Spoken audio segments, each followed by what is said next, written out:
The Egyptian government says it has delayed a decision to go ahead and break up the protests for the supporters of ousted President Mohamed Morsi that have been staging a sit-in in two major squares in Cairo for nearly the past month. Now, this comes after days and weeks of speculation that the government was preparing to use force to break up these protests in line with a cabinet decision. So what's clearly emerged in recent days is that the government itself is somewhat divided between those who support using force, including police and military force, to break up these protests, and those who say that doing so would lead to more bloodshed, the type of violence that this country has seen over the course of the last several months. Now, that is what is leading the government so far to not go ahead and carry out this action, and as a result, protests and the sit-ins continue unabated. Now, this comes against the backdrop of political uncertainty here.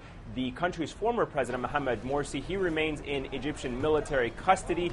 An investigative judge has renewed his detention for another 15 days pending further investigations that he may have violated crimes during his time in office. Now, also against that backdrop, the anti-coup coalition, which is the umbrella organization essentially staging the sit-in protests demanding that President Mohamed Morsi be reinstated, they continue their marches and protests in various parts of the country. The question, though, on everyone's mind is whether or not the cabinet will ultimately lose patience with these protests and go ahead and use force to try and break them up. Many are warning that is going to lead to a lot of violence and a lot of bloodshed. Ayman Mohideen, NBC News, Cairo.